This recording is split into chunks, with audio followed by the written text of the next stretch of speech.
Inside, you see a set of steering levers, a radio microphone, a pull-out toolbox, and the soft glow of the fuel preheater gauge.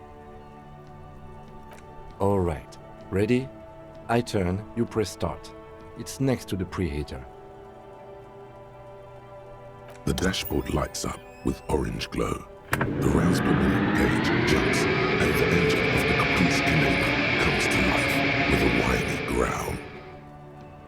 Like a leopard waking from its sleep, yawning and roaring at the same time.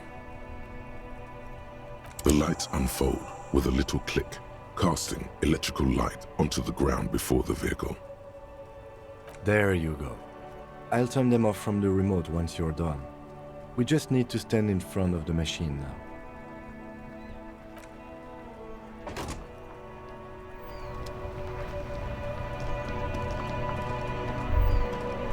As you hold your ledger's clip under the headlamp, an iridescent hologram appears. A street grid and the veins of a great river. A familiar sensation washes over you. There she is, Revachol West. Around the borders of the watermark are dozens, no, hundreds of micro-perforations. The rectangular watermark is overlaid with the logo of the RCM, and yet the major arteries of Revachol are all recognizable. They shimmer in the Canema's headlights. Let me see. Right here.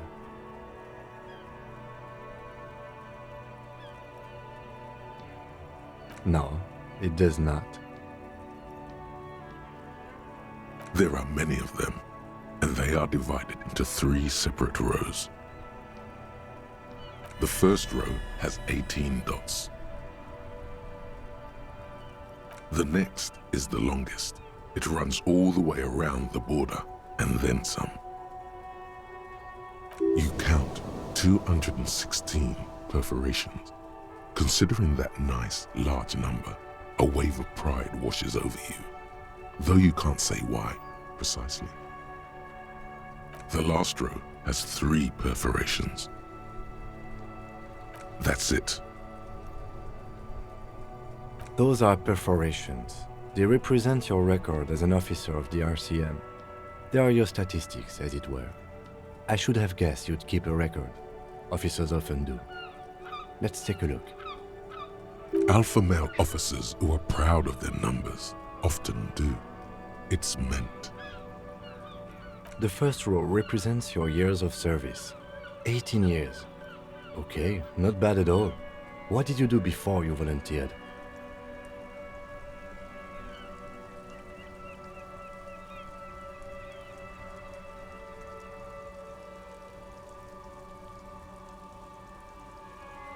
That's what it says. I might have guessed even longer based on your age. What did you do all those blissful years of your youth?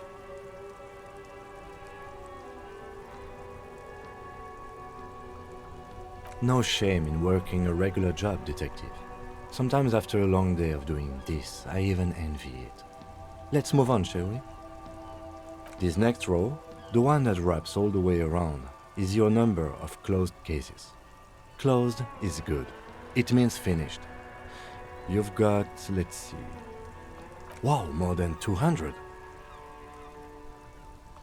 It's quite a lot, even for someone who's been on the force for nearly 2 decades. Usually, clearing more than 10 cases a year puts you in the 90th percentile of all RCM officers.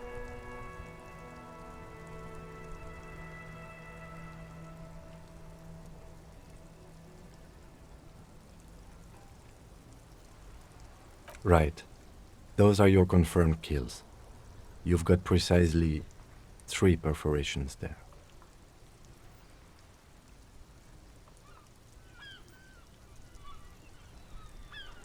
For an RCM officer, especially Precinct 41, which is in the Jamrock Quarter, it's rather tame. I mean that in a good way. There are certain officers who treat their kills like some kind of ghoulish game. If they do happen to solve a case, it's usually by accident. But it seems as though you are, or at least were, one of the good ones. So we have that to be thankful for.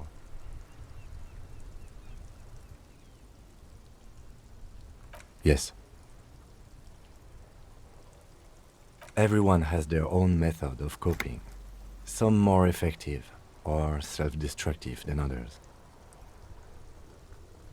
Personally, I find it helps to keep up a few hobbies. Oh, this and that. Let's not get into it now. Why not gardening? You've already got the yellow gloves.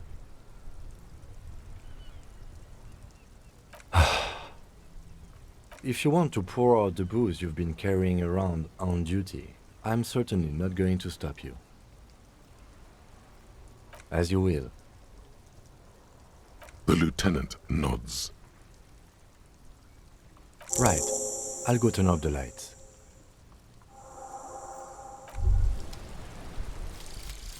Jamais vu.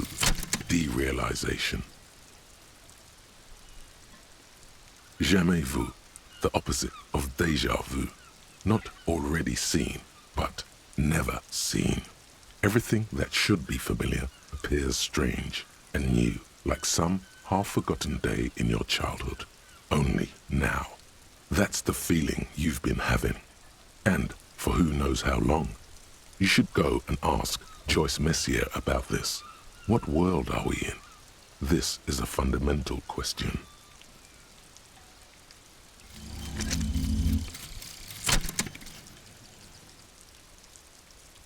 Everything is calm in the eye of the race storm. Your mind is lucid and bright.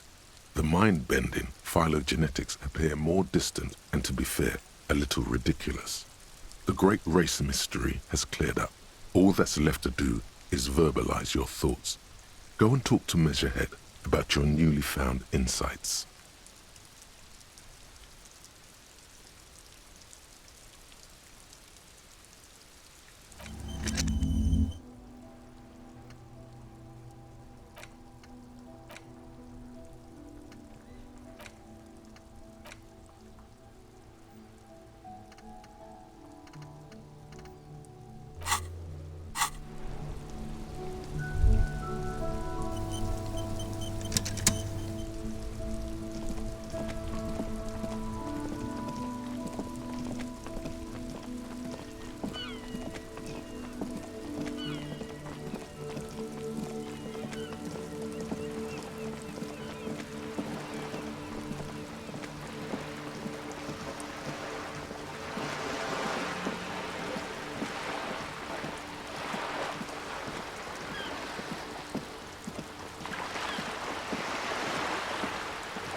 You're back. Good. What can I help you with? More lessons in basic reality? My favorite part of the day. Go ahead, ask me anything.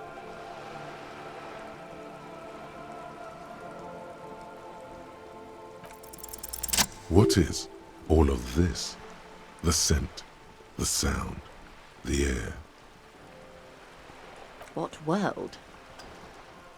The only one, I suppose. The world of matter. And its pale antipode. The camera of her mind glides over the surface of the water. Great bodies of water. Forest-covered surfaces. Clusters of light where the cities lie. You've seen the montage. We all have. This world is enough. There is a term of endearment they coined for it in the DeLorean century, when humanity was high on this world, discovering more and more of it, these archipelagos included. Elysium.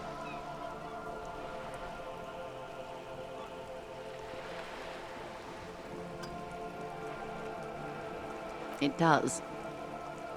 There are those who would call it hell. A term of hatred that originates, like many such things, with the Mesk petro-fascists. Oh, you want a picture of the world? There is no complete set yet, dear. They're having some trouble reaching orbit. Great things are difficult to achieve. For now, we're viewing the world from the inside, sideways. We used to think it was a sphere, but that is beginning to look less and less likely by the day. You wouldn't know it from the tabloids, but the ORG nations have been launching weather balloons into the lower ionosphere since the 30s.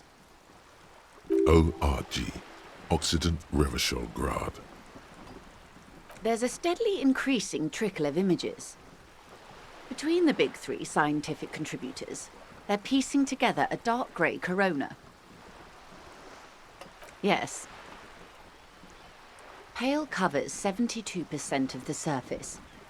There are grey flares and prominences, even arcs above entire isolas.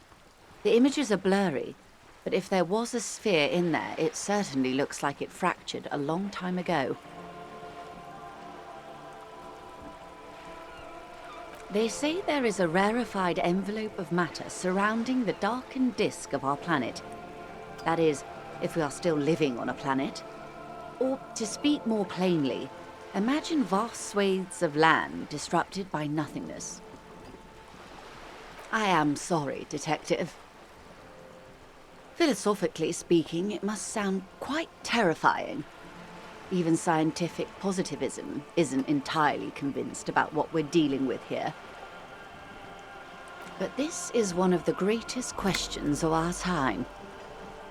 Maybe when they get the complete set together, it will jolt us out of our rut, bring us together, however naive it may sound. You have misimagined it. I don't have the power to convey to you the effect and geometry of the images that depict our world from below low orbit. It's like the crowning of the world. It's insane. Very disco. You'd love it. See? Everyone finds something worth holding on to in this world, however wasted its opportunities. Suddenly, you're conscious of yourself standing there, on whatever this all is. Your arms hang down by your sides. The lieutenant observes you both, silently. He adjusts his glasses. The Pale is not, technically speaking, part of reality. Yes. Also, I think we've had enough excitement for today. Remember, we have a cadaver to attend to. Of course, Lieutenant. Let's try something else. Ma'am, this philosophical police detective is very sensitive and impressionable because of his recent medical episode. The Lieutenant's right. Let's change topics. What do you want to know? Anything. You could sneak back later when the lieutenant is not here, unless you can convince him to step aside. Glad to have been of assistance. The little that I know. Anything else I can do?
hello again, sweetie.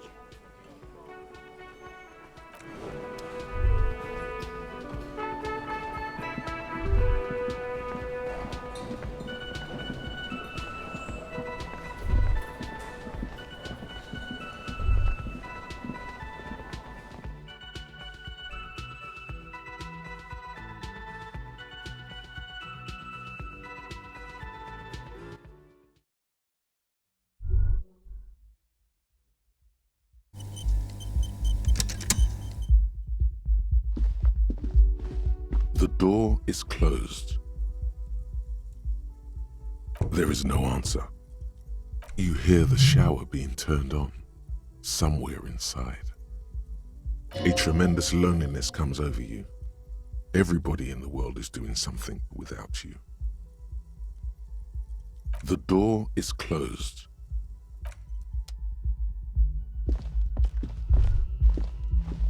You should pick that fat, juicy cigarette butt from the tray, light it up, and smoke the living shit out of it.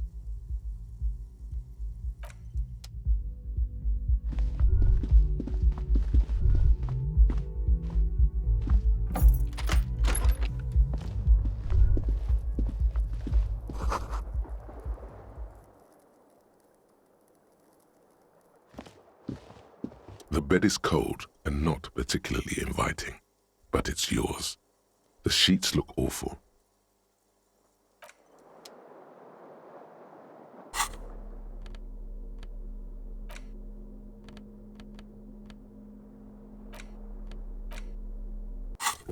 It's the ledger you found in the trash, a cabbage of papers hanging from the board. It takes about half an hour to piece one together, using the system you've devised. Which one do you want? This one is relatively easy to reconstruct.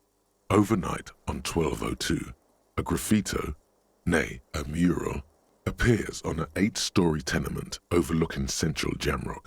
The building is a sparsely inhabited ghost tower, part of a failed real estate development called Grand Couronne.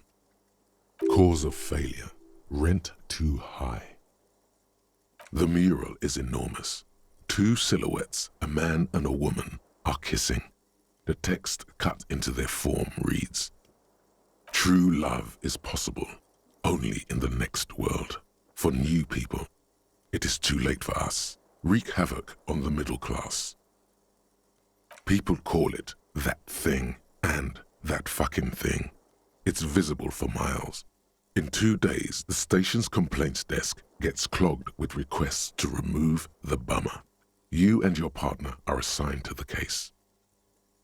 The graffito crew is easy to track down. Only the bell lectures have the literage of industrial paint to cover the surface. One of the graffito artists is rumored to be rich. They take responsibility for the execution, but not the design. The ideologue of the next world mural, as the crew calls it, remains an unknown. The case files do not show you finding the author of the design. The crew agrees to clean up after themselves. However, your partner, JV, is against the removal, citing public support for conservation. This leads to a debate in Precinct 41, which then spreads to the streets of Jamrock, ending in a rare plebiscite organized by you and the rest of Row 3. The 9,000 people subjected to the mural's message, all of Lakeside, Central Jamrock, and Villalobos, plus half of the eminent domain, participate in the vote. Although the case begins with what appears to be a lot of rambling on the streets as to how juvenile and stupid the mural is, given a choice between 2 options.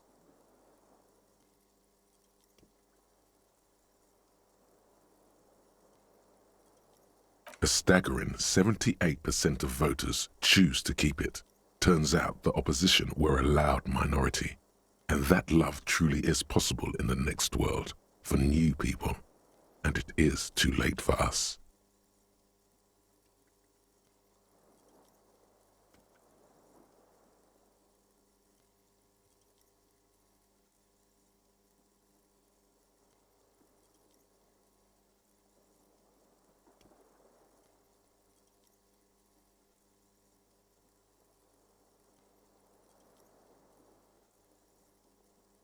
Did anyone ask you what you believe in, man with the smelly toilet ledger? What do you want to tackle next? Or are we done? Not much has changed in the meanwhile. A bunch of sodden papers still sags from the clipboard.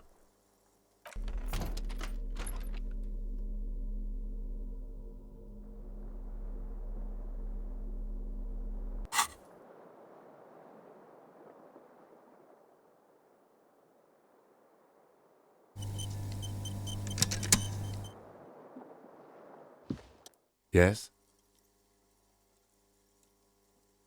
Me? I don't see how my life is pertinent to the investigation.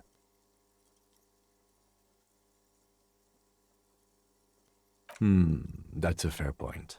All right, for the good of the investigation, what do you want to know? That's correct. You feel a slight urge to put the lieutenant down for this, but you can't quite muster enough testosterone. Are they? They are mostly just cumbersome. That's because I'm half Seolite, or quarter.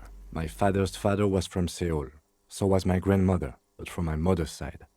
It's not an interesting topic. It's a part of the world, officer. A geopolitical entity and a geographic division. I told you it wouldn't be interesting. Seoul is a protectionist, isolationist, pan-Isolari state west of the Insulindian Isola. Actually, it's quite interesting. Some would even say mysterious. You're barking up the wrong tree. I don't speak a word of Seolite. I've never met either one of my grandparents, and I've never been to Seoul. I'm a regular Revacholière. No. The lieutenant nods. What do you mean? I have no idea what you're talking about. The lieutenant's conceptualization skills must be rather rudimentary.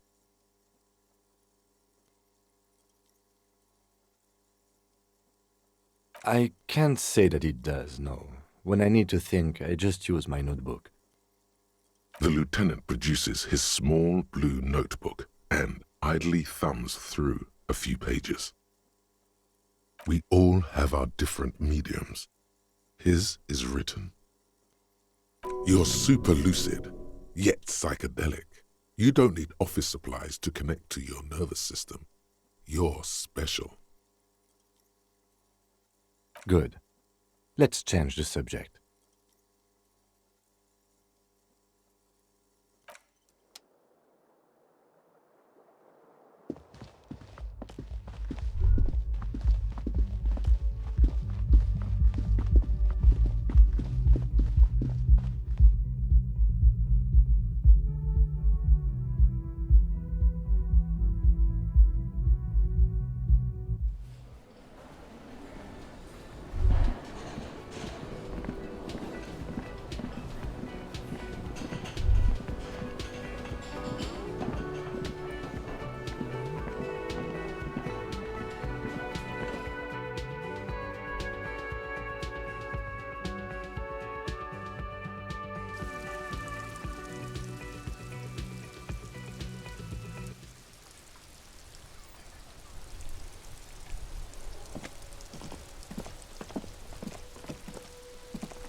returns.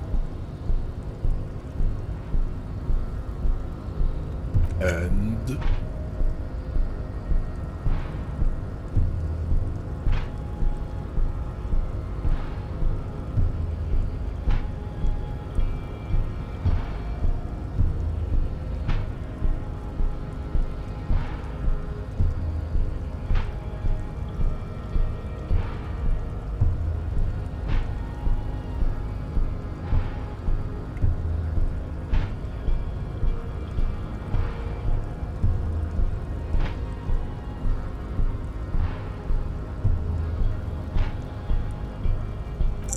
babe.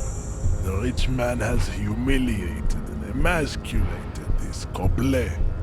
He can only think in base materialist categories and feminine abstractions like money. Rich man really fucked him over, Jan. His rage is already played out on the stage of history as the grotesque tragedy of revolution. All it can accomplish now is impotent academic text and neurosyphilitic rock and roll melancholia. Impotent class warrior, I take pity on you. You clearly want to enter the harbor bad, like a little boy who wants to go on the potty. I can press the button for you. It will open the door.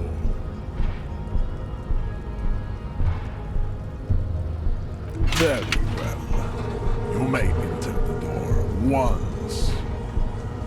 Our race conversation here has concluded. Finally. Let's go.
On second glance, someone has forgotten to properly close one of the drawers.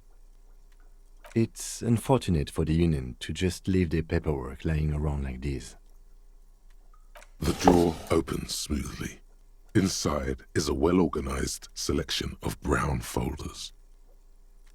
Hundreds of documents containing logistical data. Two kinds of transactions stand out. Materials coming into Revachol from the outside world, from Muindi, Grad, and even Ilmara. And the same materials being handed over to companies inside Revachol, Kuron, Coal City, La Delta, and Jamrock are listed among the many districts where the imports are being sold.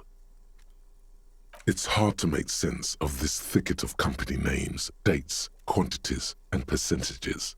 You try to focus, but the lines are getting blurry. Look how blurry all the lines on these papers are. How unwieldy your own willpower is to yourself. You're like an absurdist Samaran monk, focusing through not focusing.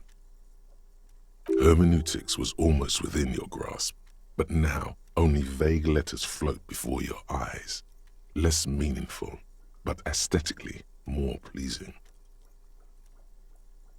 You're a police officer, not a spiritual healer.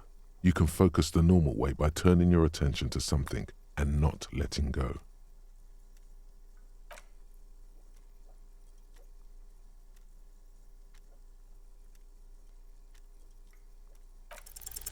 Whatever's hidden here is hidden well. Concentration isn't enough. Only a trained accountant with a background in logistics would be able to really make sense of it. However, there is a little handwritten note stuck on the side of the drawer. It appears to be a to-do list written in large, uneven capital letters. Remember, Leo, Everard's shoes, special whirling borscht, water Everard's plants, sweep office floor, more banners. All items on the list have been crossed out and the note itself is crumpled. Everard Clare, probably, the head of the Debarders Union. One of his aides must have left it. Nothing incriminating here. The special borscht seems a bit odd in the list. What is so special about this borscht? Code for drugs? Booze? Blood? Remember, Leo, Everard's shoes, special whirling borscht, water Everard's plants, sweep office floor, more banners. All items on the list have been crossed out and the note itself is crumpled. The drawer slides shut smoothly.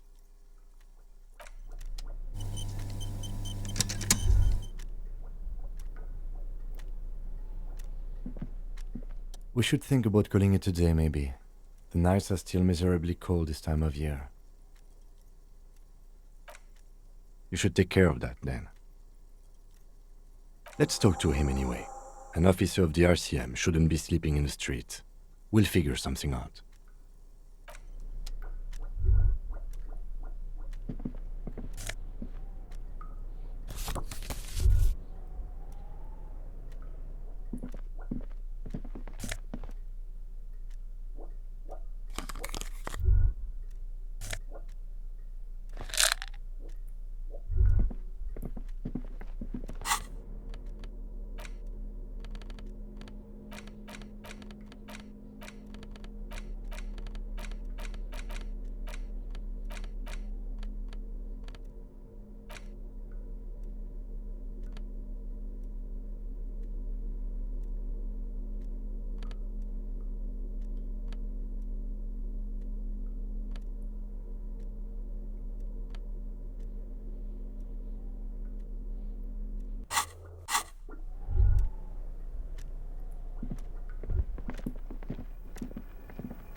An imposing combination of a punch clock and a payphone is looking down at you from the wall. A note on the side says, "Tokens unavailable due to strike.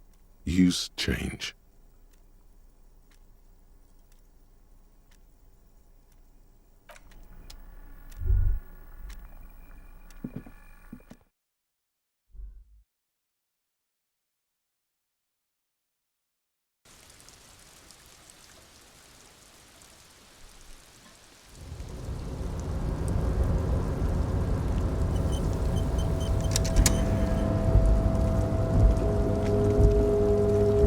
The tarpaulin cloak is still hanging on the railing. The white rectangle of the Revachol Citizens Militia is clearly visible on its back. As your fingers touch the tarpaulin, it almost feels like the cloak wants to deliver a message of comfort through your fingertips.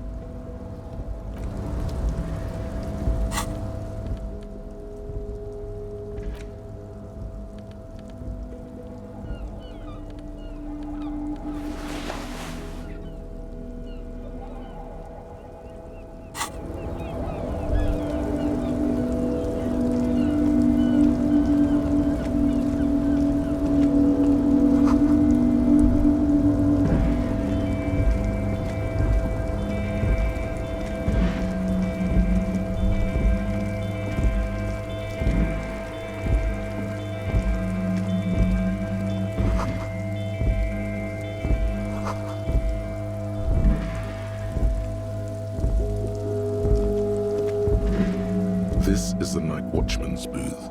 The name on the door reads, René Arnaud.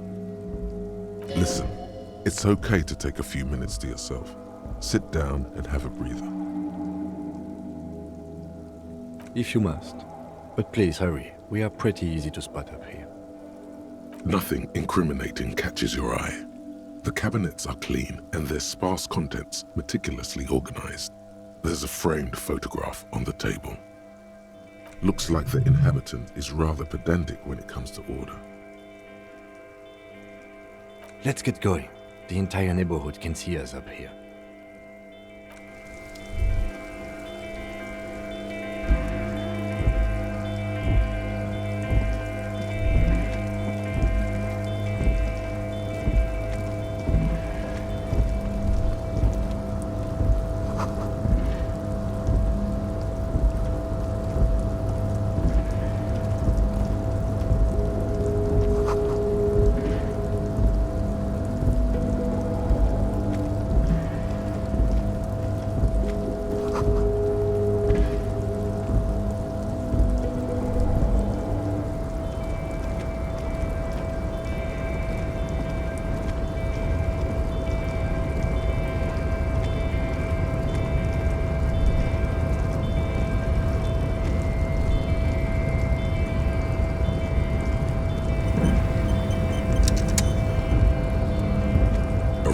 Control panel with several knobs. 2 buttons marked Marsh and Arrête are faded with use. It seems to control the large crane above.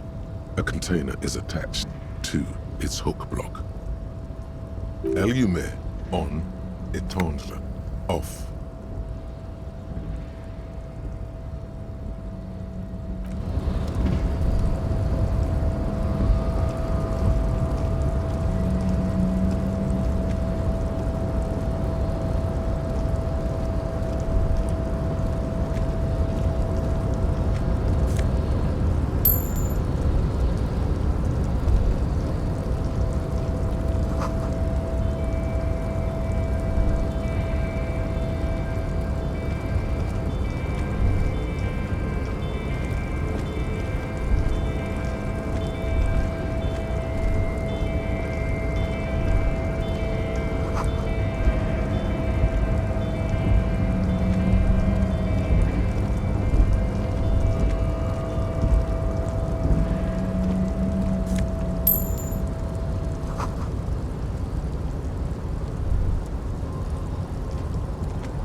The lyrics to this container song are being made up as he goes along.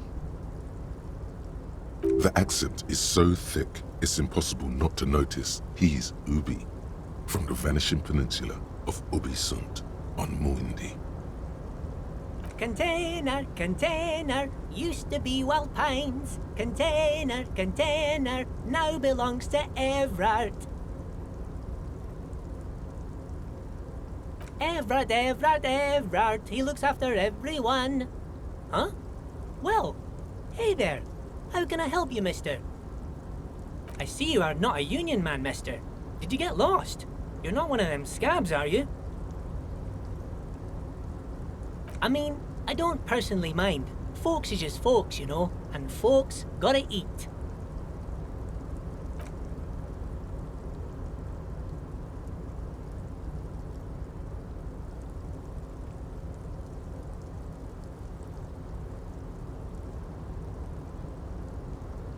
Oh yes, born and raised in Irish, mister. Mum had to leave my dad after he got a bit violent. Took us here to the new world. I was about 10 then, too old to lose my accent then. People say us Ubies are up to all sorts of trouble with sheep and other animals and whatnot. I just want you to know there was never any of that where I come from. No sir, those are just nasty rumours. Thank you for clarifying that, sir. Oh, I'm just making some covers for them containers here. Yes I am, yes I am. So it's easier for the crane operators to spot them.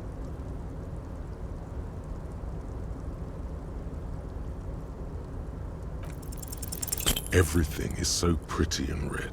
You and Leo look like brothers as you glance around with similar childlike wonder. The old man whistles and hums a jaunty tune to him. Bye-bye now.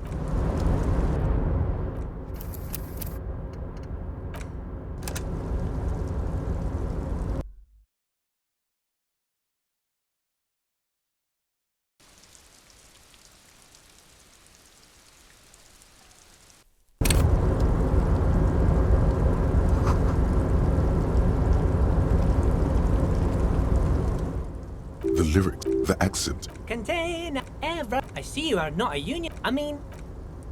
Oh yes, people say us Thank you for... Oh, I'm just making some covers for them containers here.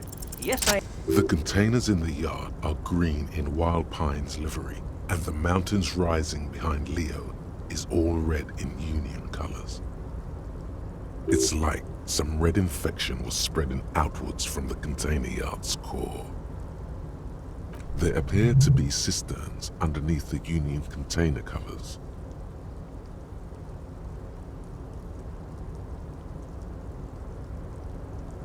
Yes, they are hiding it from the inside. All the red containers have the Debarders Union logo on them. No, not really. Mr. Everett doesn't tell me all the big things. Says I go and tell them to everyone. Oh, I don't know, mister. They say it's some chemicals.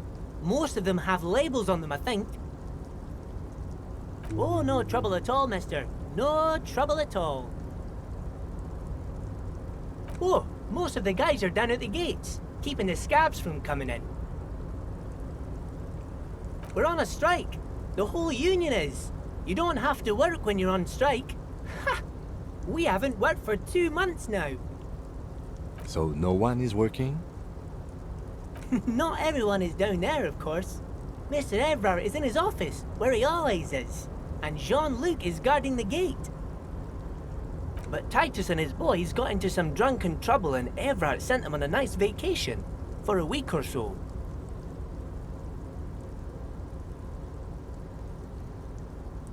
Oh, I'm not really supposed to talk about that. That's union business. Him and his boys stirred up something in town. Probably drank too much and got into a fight or something. I heard Mr. Everett telling them to take some time off. I guess the boys got a bit too rowdy and had to let out some steam. I don't really know the details. That's just how boys are, you know. I haven't been in a fight since I was in middle school. Easy, Leo. Let's keep this on the hearties. Look at him. It's not going to be anything useful anyway. Don't fight it. Better to go with the flow.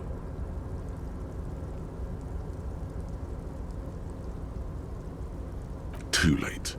Leo's mouth is still moving and the words are spewing forth. Words, words, and look, even more words. This guy could go on till the end of days. Now he's talking about some drunk sawmill owner who... No, He already switched to a prized fishing rod he apparently owned at some point. You know what? Just cut in there with your questions. Yes, yes. Everybody needs a job, and this is mine. I'm Leonard, by the way. Leonard Bellick. But everyone calls me Leo. I'm like Mr. Everett's right-hand man when Mr. Edgar is out of town, and Mr. Edgar's right-hand man when Mr. Everett is away. Actually, Miss Beaufort is the right-hand man, but she's a lady. Who is this, Miss Beaufort? A real pretty lady with a skin like those Douai Sucre candy bars my missus likes so much. Them are real nice to suckle on once the dinner is done and me and the missus sit down beside the radio. But I can't listen to the radio all the time. There's so much to do around here and I'm always busy keeping things running here. Yes I am, yes I am.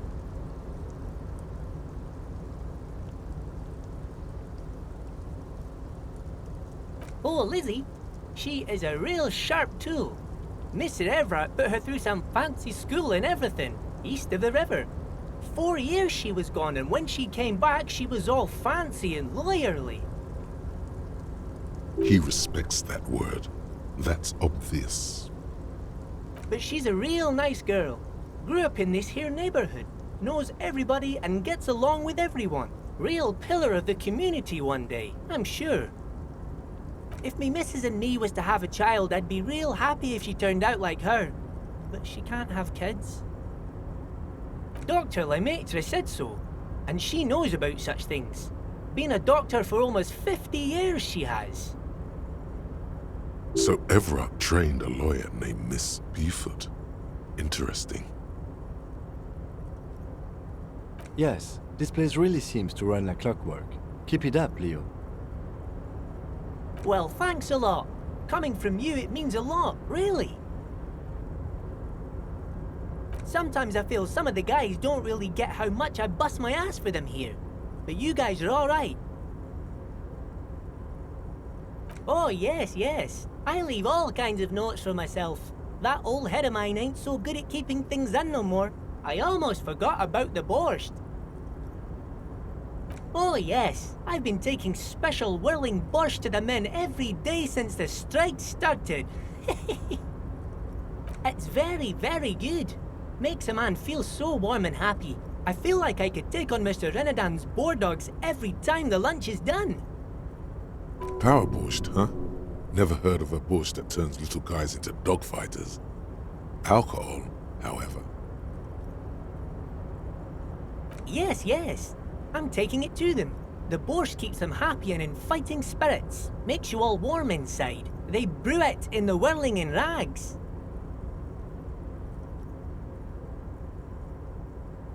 Oh, the whirling's cook. He makes it. Them is always talking with Mr. Manana in that weird language and laughing together. He doesn't speak what we speak. He's from Grad. Oh, sure, mister. Sure. You do that. Yes, sir. He didn't actually understand what you meant, and now he's just nodding along. Oh, that one. That should be empty as far as I know. Lots of containers here have nothing in them. They're just waiting to be loaded up. Oh, you want Mr. Everett then?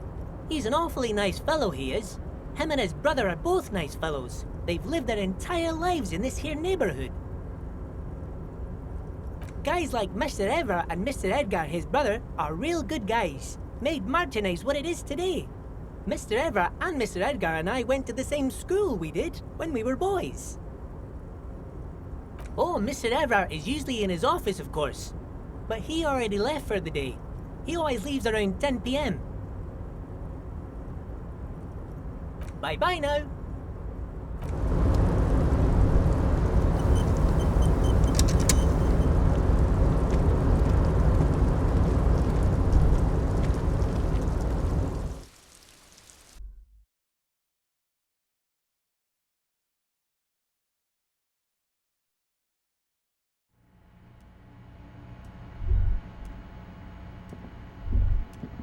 A large table with two huge vacuum-insulated thermal coffee dispensers Someone has forgotten a small plastic card next to the stacks of cups.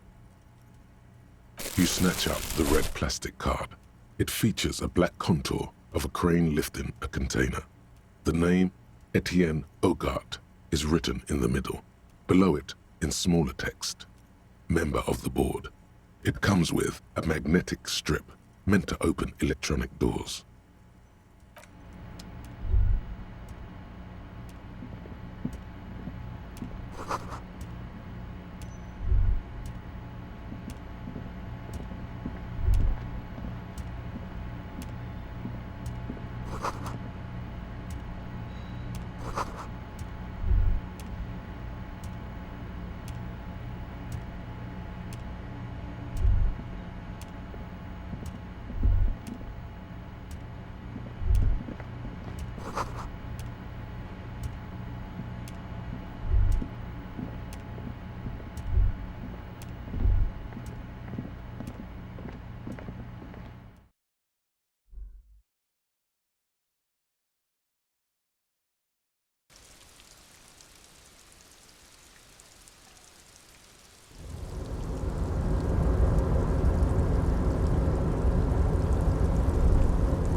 Elysium on, éteindre, off. With a loud grind, the crane shifts overhead, moving a massive metal container through the air.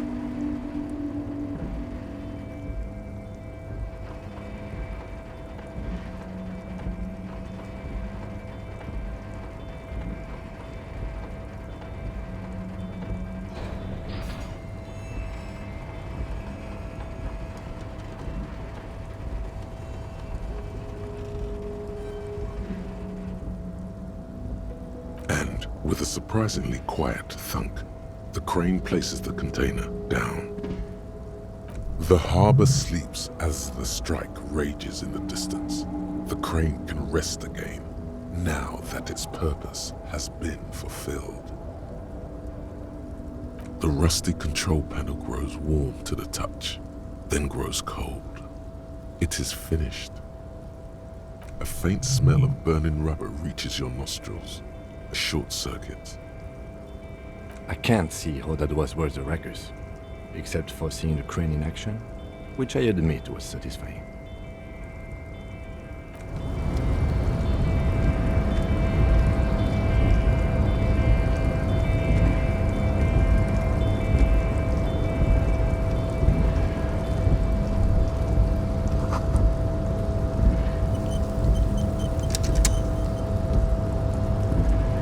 Before you stands a cargo container, just one of many in the yard. Is this like your thing with that wall again? You do? Because I don't.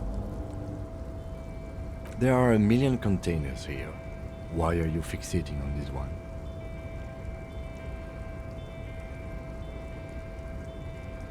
It's a cargo container, detective, just like all the others. We are not here to interact with containers. We are here to talk to the Union, right?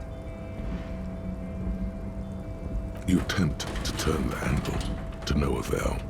The doors seem to be mechanically locked. To your left, the lieutenant considers your actions with some puzzlement. No reply. The knock produces a hollow ring of metal. Doesn't sound like there's anything inside the container.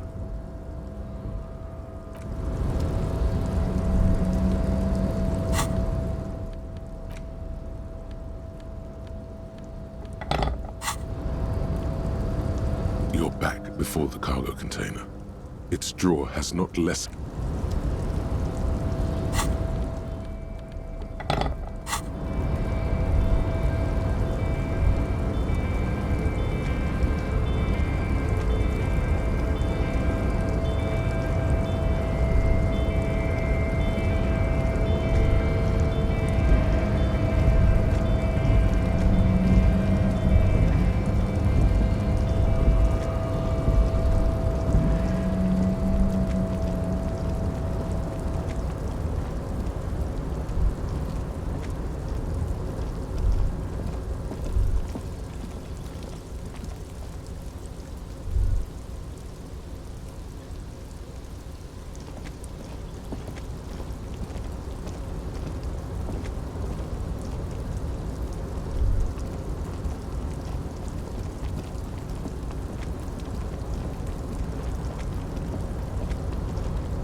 A lorry stuck in the traffic jam.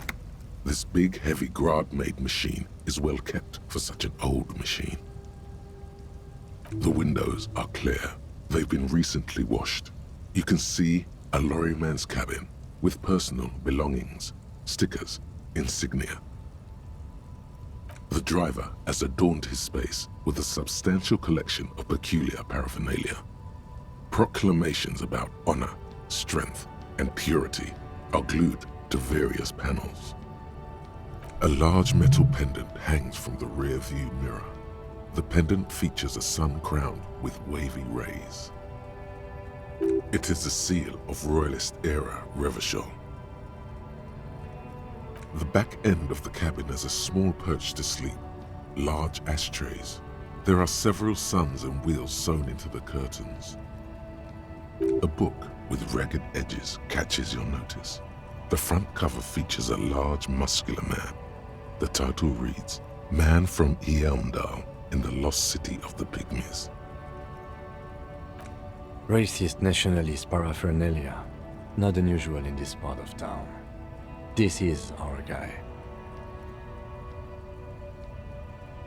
Likely, yes. This guy's proud of who he is, drapes it all over his machine. There he is, in front of Rita, smoking nervously, hoping it's over.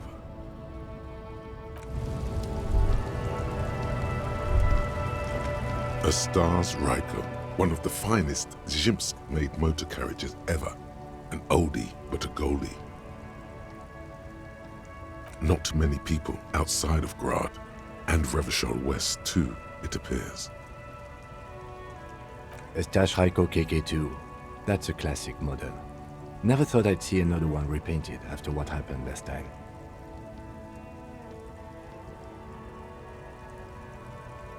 No, only that the motor carriage is typically baby blue, the colors of Sigismund the Great, an ancient Zhimsk ruler. His banners were famously zephyr and white, the colors of the Stars Ryko.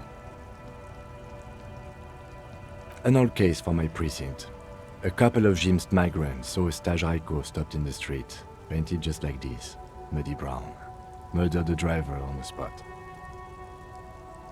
They said it was an honor killing, hussar style. The James community protested the trial, flying the banners of some old king or whatever. 5,000 came to protest. Correction. 4,395. The fourth largest public protest of a criminal trial in Revachol.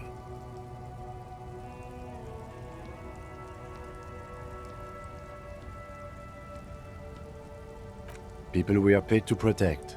Let's leave it at that. 4 years for murder in Reunion. The perps were remorseful. Their sorry knocked 8 years off the sentence. That's the system. The prisons in the greater Revachol industrial harbor are already full.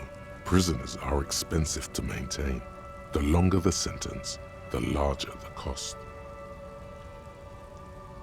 I tried to avoid drawing far-gone conclusions like this before actually examining the body, but my initial guess is the two are unrelated.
Can I help you? Thanks. I hope you found what you were looking for. How strange. I certainly didn't put them there.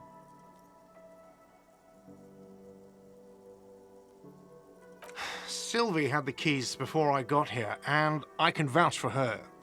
I can vouch for all my staff. None of us would tamper with the crime scene. The trash collection service? CS Municipal. I don't see why they would put anything in the trash, though. Ah, the elusive CS Municipal. I doubt we'll be able to track down who was sent here last and when. This will have to be one of those little threats that solves itself down the road. Thank you anyway. Yes? Absolutely out of the question. Absolutely in the question. First we find a sad banger. Then we sing this place to shit. Your body is ready, sire. Another thing. Great. I love those. Yes? Yes. Have you got it? Does that arrangement include you paying me what we already agreed you owe me?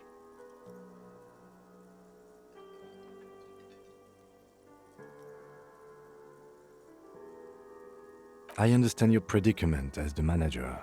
However, I feel I must remind you that we are here to conduct an important investigation that also affects your business. Forgive me for saying this, but your colleague seems more committed to drinking, and... I mean no offense. It's really nothing personal. I just have to protect the interests of this establishment. Good luck trying to use it. Draconian measures. All the locks have an electronic component. They have to be unlocked down here with a master key before your guest key will open the lock.